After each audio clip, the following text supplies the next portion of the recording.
Jean-Eudes, tu m'entends? Jean-Eudes? Tu m'entends? Jean-Eudes? Tu as ta webcam de brancher ou pas? Ah. Jean-Eudes? Je t'entends pas, Sébastien. Tu ne m'entends pas? Jean-Eudes? Tu m'entends? Je t'entends pas. Ouais, moi je t'entends très bien. Les tests avaient fonctionné encore une fois. Mince.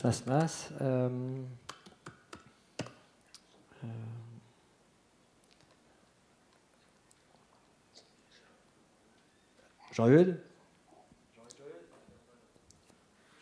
Est-ce que c'est bloqué? Oui. Jean-Eudes, tu m'entends? Jean-Eudes? Allô?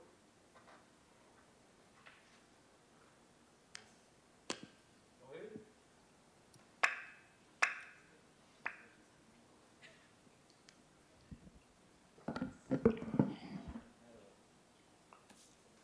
J'enlève le son tout à l'heure ici.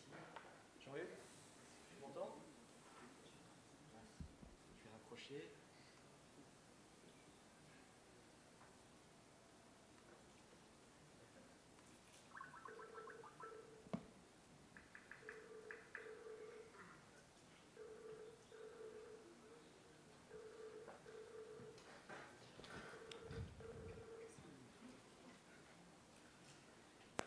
Jean-Eudes?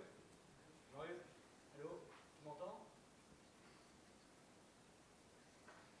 Jean-Eudes?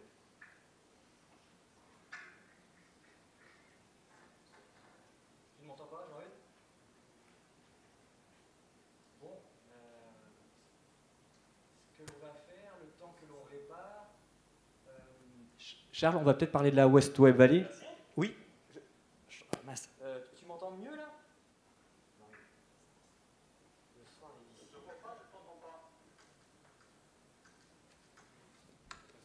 Si, mardi, ça a fonctionné, c'est dommage. Comment? C'est le tremblement de terre, ouais. Ah, William. Ouais.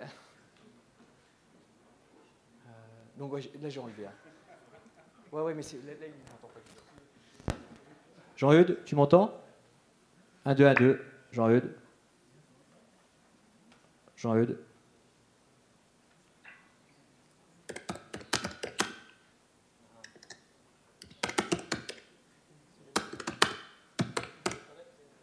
Je me déconnecte?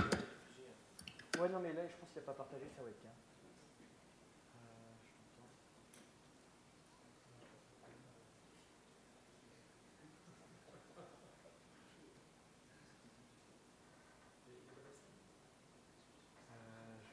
On avait fait le test avec Skype.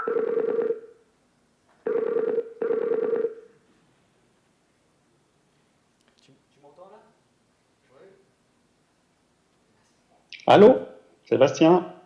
Tu m'entends? Alors je t'entends pas, je te vois pas. Non, Ah voilà, là je te vois. Ah là tu me vois et tu m'entends?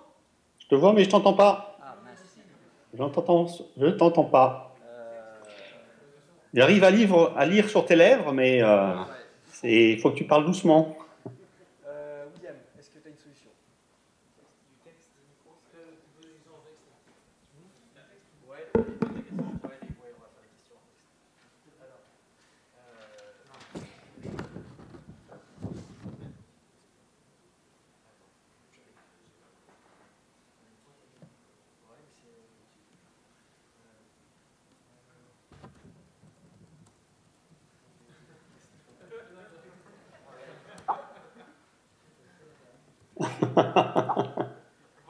D'accord. Toi en texte et moi je réponds. Oui, je peux me présenter. Alors bonjour à tous, je m'appelle Jean-Eudes Kefelec. On m'entend bien là comme ça? C'est difficile sans retour. Donc je travaille pour Nestadio Capital et je suis délégué à l'accélérateur que l'on a créé il y a 18 mois pour accéder au marché américain. pour aider nos startups de notre portefeuille d'abord à accéder au marché américain. On était parti du constat que beaucoup de startups avaient un potentiel international très intéressant, mais pour des raisons qui étaient liées au coût ou au manque de contact, l'accès au marché américain pour les startups venait une vraie montagne et une vraie difficulté à faire. Donc, en fait, on a créé un incubateur, accélérateur qui s'appelle The Garage, qui est donc une société qui émane du fonds d'investissement Nestadio. Alors, qu'est-ce que c'est, The Garage? En fait, c'est un programme d'accompagnement sur le marché américain pour une durée de 6 à 9 mois. Et ce que l'on fait pendant cette durée-là, c'est qu'on accompagne une start-up. Alors concrètement, ça veut dire quoi cet accompagnement? C'est un accompagnement en fait où on prend un des cofondateurs, et ça c'est très important dans notre modèle, c'est-à-dire qu'on ne délègue pas la prospection du marché américain à un consultant ou à une personne embauchée pour l'occasion. C'est un des cofondateurs lui-même qui vient venir s'installer, alors la plupart du temps dans la Silicon Valley. On en a aussi un qui s'est installé à Seattle parce qu'il devait travailler à proximité de Microsoft. Et pendant ces 9 mois, il va travailler sur tous les aspects de son business, sur le pitch, sur le marché, sur les partenariats et éventuellement sur les investisseurs. Et au bout de 9 mois, il doit être capable d'avoir une société ou une activité stable et viable sur le marché américain. Voilà, donc on me demande de mettre ma webcam. Ben, j'ai ma webcam.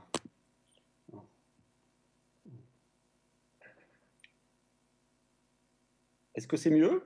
Est-ce que tu me vois? Ah, très bien. Bah, il y a du progrès. Il y a l'image. Alors, on en était où? Quelle question tu me proposes? Alors, le marché US, est-ce qu'il y a des nouvelles pépites sur le marché US? Oui, il y en a beaucoup. Ce qu'il faut savoir, c'est qu'en ce moment, dans la Californie, dans la Silicon Valley, c'est un petit peu l'âge d'or. C'est-à-dire que traditionnellement, c'était tous les 10 ans qu'on avait une phase technologique nouvelle qui arrivait. On a eu le grand computer, les mainframes. 10 ans après, on a eu les mini-computers. 10 ans après, on a eu l'ordinateur individuel, le PC. Et 10 ans après, on a eu l'Internet. Et là, aujourd'hui, on n'a pas une, mais 4 phénomènes de rupture qui arrivent en même temps. Donc, c'est le mobile, le cloud, le social et le big data. Et en fait, tous ces 4 facteurs qui sont éminemment des phénomènes de rupture créent des opportunités énormes pour des startups, puisque même pour les grands groupes, ces 4 grosses vagues, obligent à repenser et à changer complètement l'informatique du groupe. Donc, dans toutes ces catégories que je vous ai données, on trouve des startups vraiment très intéressantes. Je vais vous en citer quelques-unes si vous voulez. Alors, une dans le domaine, c'est une autre thématique qui est un peu à la mode, qui est un petit peu plus en amont que les thèmes que je vous ai cités. C'est ce qu'on appelle les wearable devices. C'est en fait ce que l'on porte sur soi. C'est l'informatique portée, en fait. Donc, vous avez sûrement entendu parler de Google Glass. Donc, Google Glass, qui est aussi vraiment un produit révolutionnaire, qui est vraiment en phase de test, mais qui a des tests assez incroyables, qui permet vraiment de travailler la réalité augmentée à partir de lunettes et donc d'avoir des informations connexes quand vous vous promenez dans la rue, quand vous êtes en réunion. Vous pouvez lire vos mails rapidement en utilisant ce produit. Et là, évidemment, il y a tout un tas d'écosystèmes d'entreprises qui sont en train de développer des applications pour cette nouvelle plateforme. Il y a même un fonds d'investissement qui a été lancé par Kleiner Perkins et Google Venture, bien sûr, qui travaille là-dessus. Alors, toujours dans cette même thématique, il y a une startup qui s'appelle Up, qui au fait fait Brown, qui fait un bracelet que vous portez et que vous tenez toute la journée et qui va vous traquer toutes vos conditions de santé, en fait. Donc, votre rythme cardiaque, votre pouls, la température, également contrôler vos rythmes de sommeil. Et ce bracelet-là, après, bien sûr, est connecté à votre iPhone ou à un smartphone. Et vous avez tout un tas de statistiques sur sur votre santé. Donc, ça devient un outil de santé très personnel. Et après, toutes ces données que vous capturez, vous pouvez les analyser vous-même et après, à terme, vous pouvez les envoyer à votre médecin. Là, dans le même thème, je vois aujourd'hui une start-up à Seattle qui fait une chaussette connectée à Internet. Alors, ça va faire rire, mais donc c'est une chaussette qui a tout un tas de capteurs qui va pareil détecter des mouvements et permettre pour les sportifs au fait d'avoir une mesure très très très très précise de leurs pas et de l'évolution. Et ils travaillent déjà avec Nike pour éventuellement la commercialiser. Donc vous voyez, c'est des secteurs assez innovants. Alors la tendance de cette fin d'année, c'est toujours une tendance vraiment très, très optimiste. Alors ça change un petit peu avec ce qu'on peut entendre en France et des discours un petit peu pessimistes. Il y a vraiment une grande confiance en l'avenir. Il y a cette création de valeur qui est en train de se créer autour de ces startups, de ces grands groupes, de ces écosystèmes. Et donc une des grandes tendances qu'on voit en cette fin d'année, c'est vraiment l'éclosion de l'économie de partage. Donc l'économie de partage et de la consommation partagée. Donc c'est des services comme Airbnb où si vous avez une chambre de disponible, vous allez pouvoir la mettre sur Internet. C'est un service comme Lyft, vous allez pouvoir louer votre voiture. C'est des services comme TaskRabbit qui vous allez pouvoir louer vos compétences en bricolage ou en jardinage auprès de vos voisinages. Et tout ça se fait par intermédiation sur une plateforme. Et d'ailleurs, c'est des services que l'on voit arriver en France. Et puis, je vais finir par une dernière tendance qui est importante parce qu'elle touche le monde de l'éducation. C'est ce qu'on appelle les MOOC, Massive Online Open Curriculum. Et donc, l'idée, c'est tous les cursus universitaires, tous les cours commencent à être en ligne.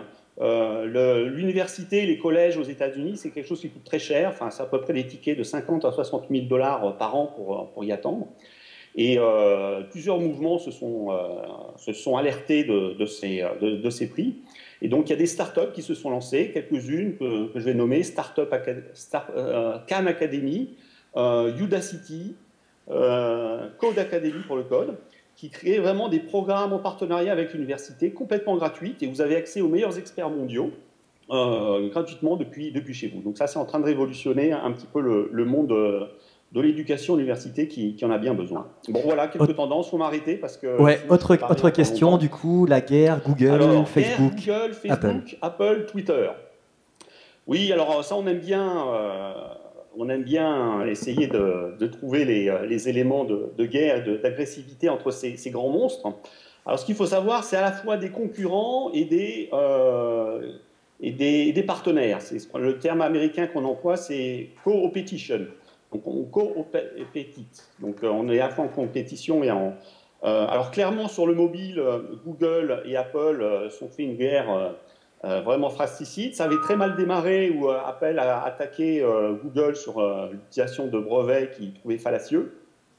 Mais bon, ils se sont bien partagé le marché. C'est vraiment les deux gagnants de la mobilité aujourd'hui, c'est vraiment Apple et Google.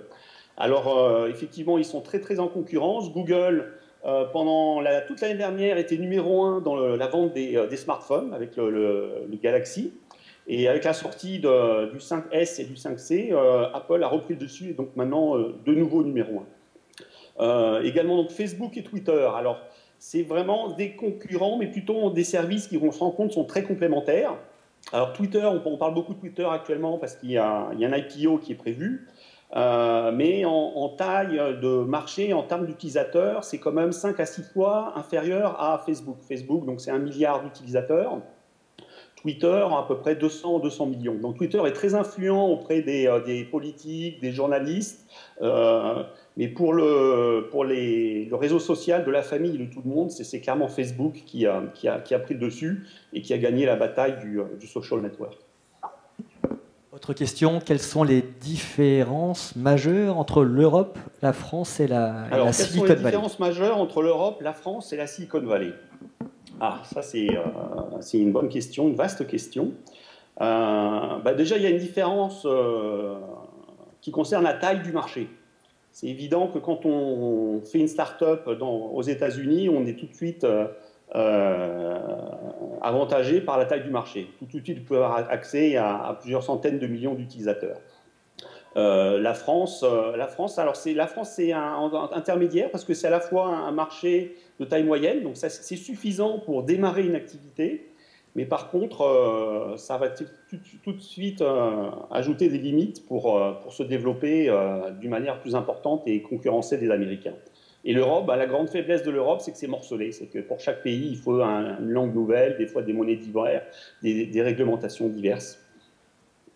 Voilà, en faisant court.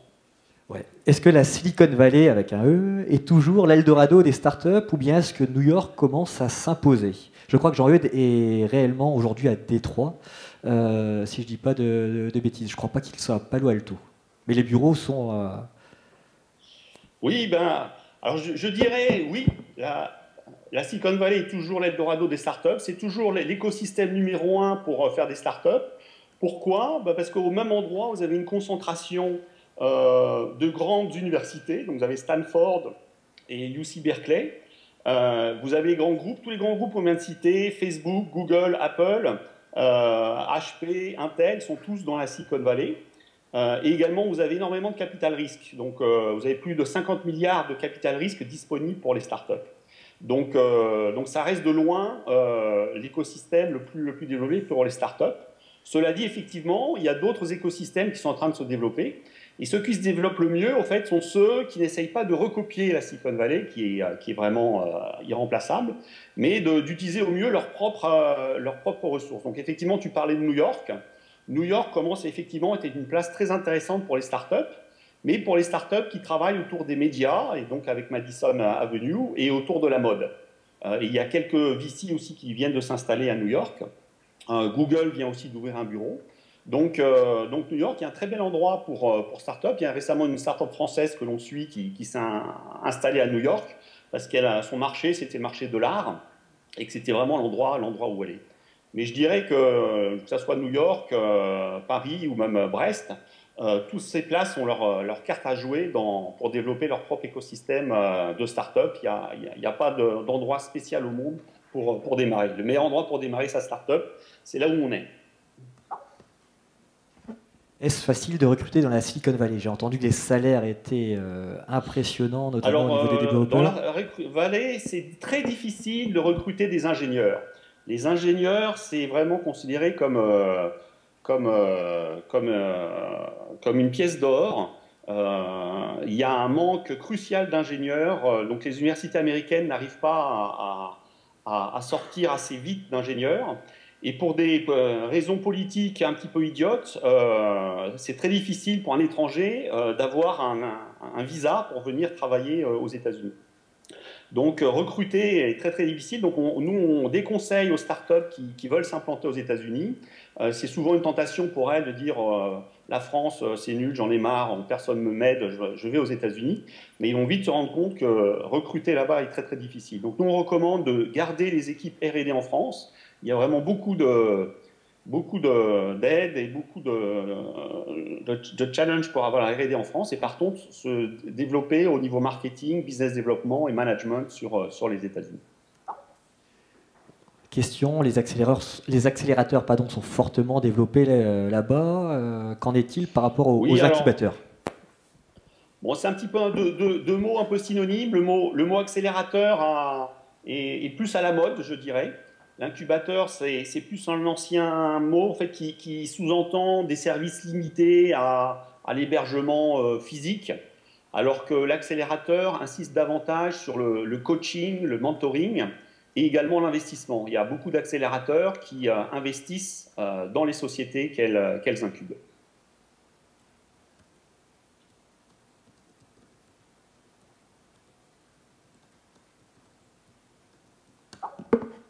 As-tu des conseils à nous donner? Quand tu dis nous, c'est qui? Est-ce que tu peux me dire quelle est l'audience de la salle? Start-upper.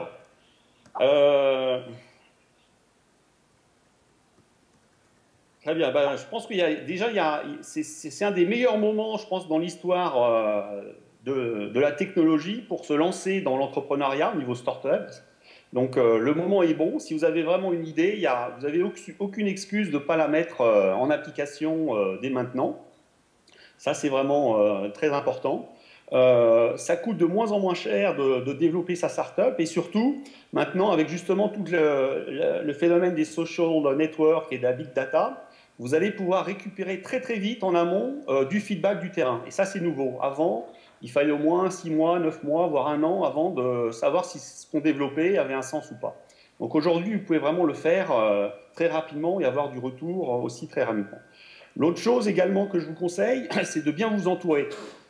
Souvent, on a un petit peu la culture du secret quand on lance une start-up, on a peur de se faire piquer son idée, et donc on essaie de développer tout seul, sans en parler à personne. Et ça, souvent, c'est une erreur. C'est-à-dire que très tôt, je vous encourage à partager le plus vite possible votre idée ou votre projet à un entourage le plus large possible, et le feedback et le retour que vous aurez sera beaucoup plus important que le fait de garder le secret. Et puis, West Web Valley me paraît un très bon endroit pour être accéléré, à la fois avec la qualité du management, l'ouverture sur leur réseau en Bretagne et ici aux États-Unis. Je pense que c'est un très, très bel endroit pour démarrer un projet.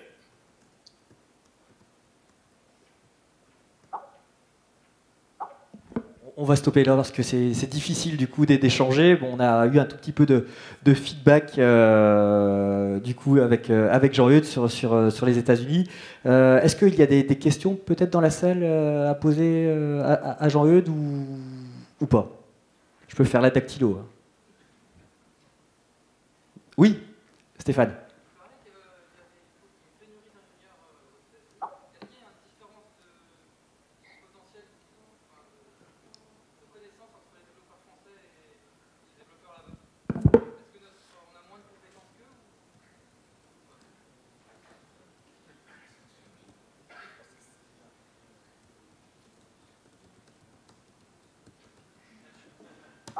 Je retranscris rapidement. Hein. Les développeurs français sont-ils mauvais ou appréciés aux US? Les développeurs français sont-ils mauvais ou appréciés aux US? C'est une très bonne question et j'ai oublié de le mentionner. Merci Stéphane. Les développeurs français ont une super réputation aux États-Unis. La formation française d'ingénieurs est excellente, maths sup, maths spé, enfin l'accès aux sciences et aux maths, et notre capacité à conceptualiser sont vraiment très appréciés. Dans toutes les grandes boîtes américaines, vous trouvez des Français à très haut poste. Et également, donc, je peux vous le dire, actuellement, on a une start-up dans notre programme qui s'est fait approcher par une société américaine qui regarde un partenariat et voire même une acquisition. Ils ont fait une due diligence technique sur le travail qui a été fait par cette start-up, dont la R&D à Grenoble.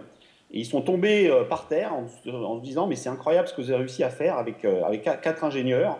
Nous, il en faudrait facilement le double ou le triple pour arriver au même résultat. » Donc là, en cocorico, les Français, on est vraiment très très bons en technologie et en développement.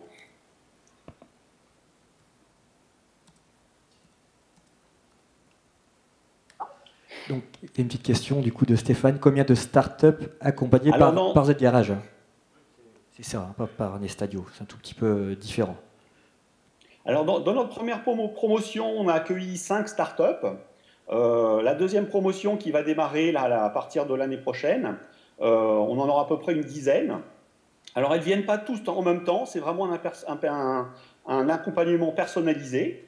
Alors ça se passe déjà par un investissement en France. Donc, il y a beaucoup de travail qui est fait en France en amont pour étudier le dossier, pour s'assurer que ça soit compatible avec nos objectifs et avec Z-Garage.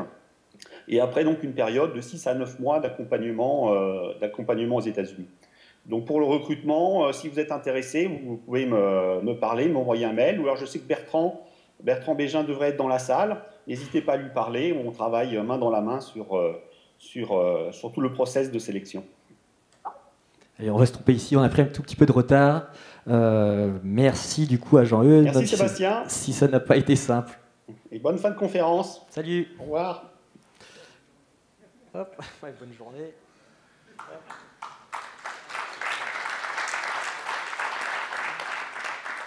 Voilà, on va faire juste une petite parenthèse autour de notre incubateur. Si Ronan et Charles peuvent venir.